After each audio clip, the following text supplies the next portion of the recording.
উলামা পরিষদের নেতৃবৃন্দ, আমাদের পরিবহন এবং এবি পার্টি, গণদাবি, আইনজীবী, গণ অধিকার, বিএনপি, জমাত যা আছে, এসএসসি 94, এরপরে বিভিন্ন শিক্ষা আমাদের ইউনিভার্সিটির বিভিন্ন এক্স স্টুডেন্টরা এবং এক কথায় সমাজের সর্বস্তরের আইনজীবীবৃন্দ, সর্বস্তরের সকল মানুষের পক্ষে আমরা আজকে এখানে সমবেত হয়েছি। আমরা কারো বিরুদ্ধে নয়, আমরা অন্যায়ের বিরুদ্ধে। আমরা চাই সিলেট একটি সুন্দর নগরী, এখানে সুন্দর পরিবেশ বজায় থাকুক।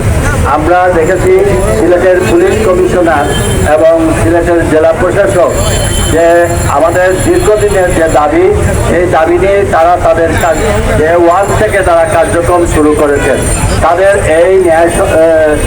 এই ভালো কাজে আমরা সাধারণ জনগণ তাদেরকে সমর্থন দিয়েছি। আমি অত্যন্ত এক কথায় বলতে পারি যে পুলিশ কমিশনারের কার্যালয়ে এবং জেলা প্রশাসকের কার্যালয়ে যে সকল নেতৃবৃন্দ বক্তব্য দিয়েছেন, সকল রাজনৈতিক দলের নেতৃবৃন্দ, সকল পেশাজীবী সংগঠনের নেতৃবৃন্দ, তো যাই হোক আজকে উপস্থিত ওইখানে বক্তব্য দেবেন নগরবাসী চায় রাজপথ নগরের বাসীর সঙ্গে থাকবেন।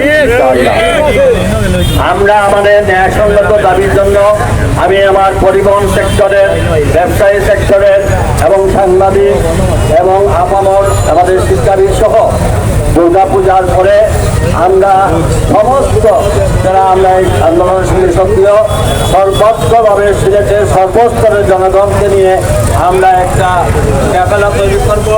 সেটার নেতৃত্বে আমরা সবাই সম্মিলিতভাবে আমরা এই নগরকে আমরা যখন মাঠে নেমেছি এই সিলেট সুন্দর করে ছাড়বো ইনশাআল্লাহ, সুন্দর পরিবেশ বজায় রাখবো ইনশাআল্লাহ।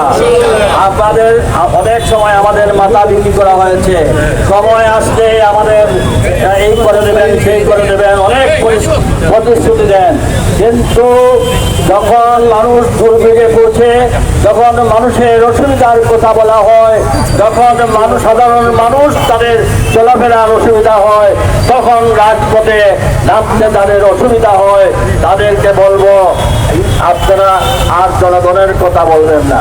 জনগণের কথা বললে জনগণের ন্যায়সঙ্গত দাবির প্রতি আশা করি সবাই একজোটে কাজ করবেন।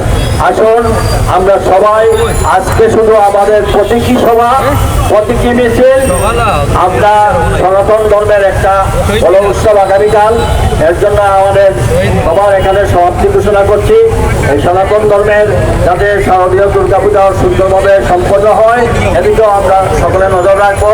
এই প্রত্যাশা বজায় রেখে যারা উপস্থিত হয়ে আমার মিডিয়ার বাইরা থেকে শুরু করে ব্যবসায়ী, পরিবহন শ্রমিক যারা কষ্ট করে আজকের এই আন্দোলনকে সফল করেছেন তাদেরকে আমি সকলের পক্ষ থেকে ধন্যবাদ, কৃতজ্ঞতা নিয়ে আজকে সবার এখানে সমাপ্তি ঘোষণা করছি।